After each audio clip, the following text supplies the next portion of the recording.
We want justice. We want justice. We want justice. Advocate Abhinu Sharma ji. Advocate Abhinu Sharma ji. LG Saab. Advocate Abhinu Sharma ji. Advocate Abhinu Sharma ji. We want justice. Advocate Abhinu Sharma ji. Advocate Abhinu Sharma. LG Saab. LG Saab. LG Saab. Advocate Abhinu Sharma ji.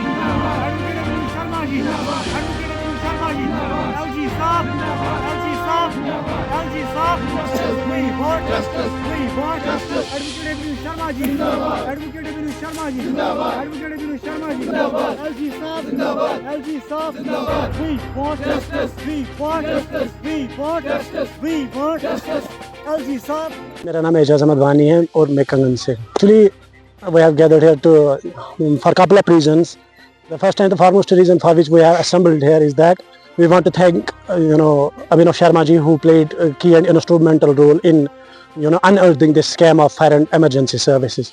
And secondly, we want to press upon the government that they must speed up the process of investigation. If at all there is any investigation still to be done, it should be done on priority basis. It should be done quickly, so that the guys who are still working in the department and those who got selected by resorting to wrong means, by getting involved into schemes. There are plenty of guys who are still working in the department. They should get sacked as quickly as possible. This is something which we want. What is your demand? Our demand is quite simple. We want the process of investigation to get speeded up as quickly as possible. And the guys who have been protesting for years, they should get justice. And the justice is simple. Either they should get absorbed, or if at all there is not any other way, if they can't get absorbed, there must be another exam. That is the final solution, I guess. पहली demand यही है कि जो लड़के सड़कों पे है, जो प्रोटेस्ट करते आ रहे हैं पिछले 4-5 सालों से, जिनका बहुत ही ज्यादा टाइम जाया हुआ है, उनको इंसाफ मिलना चाहिए. और इंसाफ उनके लिए यही है कि वो मेरिटोरियस स्टूडेंट्स हैं. उनके लिए अगर गवर्नमेंट जॉब पॉलिसी बना लेता है तो फर्स्ट ऑफ ऑल हम उसको वेलकम करेंगे. दूसरी बात, अगर जॉब पॉलिसी नहीं है, गवर्नमेंट को लगता है कि मैं आपको ये भी कहूँ, आपके माध्यम से गवर्नमेंट तक मैं ये बात पहुंचाना चाहता हूँ कि ऐसा नहीं है कि we will not beg for jobs.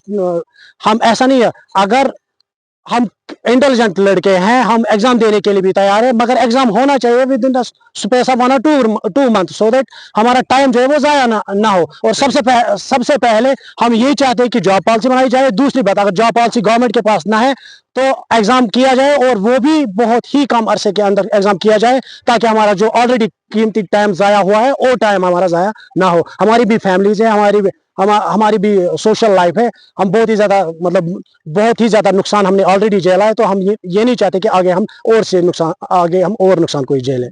देखिए, हमारे साथ ऑलरेडी बहुत ज्यादा नुकसान है. हम गवर्नमेंट से ये भी मुतालबा करते हैं कि इन केस जो भी गवर्नमेंट का फ्यूचर का मैं यूँ कहूँ कि उनका प्रोग्राम होगा, उनका फैसला होगा, हम गवर्नमेंट से ये भी रिक्वेस्ट करेंगे कि उस टाइम हमारा जो 5 साल हमारे ज़ाया हुए हैं उनको अंडर कंसिडरेशन रखा जाए, और उस टाइम हमारी जॉब में एनहांसमेंट हमें 5 साल के और दे उस टाइम, ताकि हमारा जो ऑलरेडी नुकसान हुआ है उसे कंपनसेट समाप्त किया जाए. हमारा नुकसान बहुत ज़्यादा हुआ है, तो हमें एक्सटेंडेड 5 साल फिर से मिलने चाहिए जॉब में, ताकि उससे हमारा नुकसान की जो है वो भरपाई हो. और let me tell you one thing quite honestly, ये वो एग्जाम था जिसने ट्रॉमेटाइज किया हम लड़कों को, जिसने मेंटली क्रिपल किया हम लड़कों को. हमें सिस्टम से बहुत ही ज्यादा एतबार उस टाइम हटा था.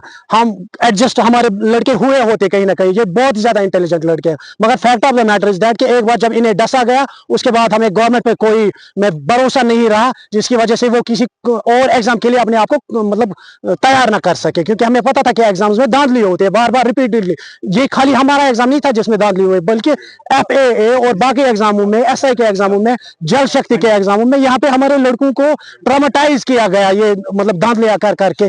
और इससे होता क्या है, इससे हमारे इंटेलिजेंट बच्चों का वो जो कॉन्फिडेंस है वो शेक कर जाता है. बाद में ये होता है कि वो आगे बढ़ नहीं पाते. तो नतीजा यही है कि ये बच्चे, मैं फिर से कहूँ, बहुत ही ज्यादा इंटेलिजेंट है, ये कहीं ना कहीं एडजस्ट हुए होते, मगर नतीजा ये हुआ कि जब इन्हें एक बार डसा गया तो इन्हें सिस्टम से कंप्लीटली उनका जो है वो भरोसा उड़ गया था उस टाइम.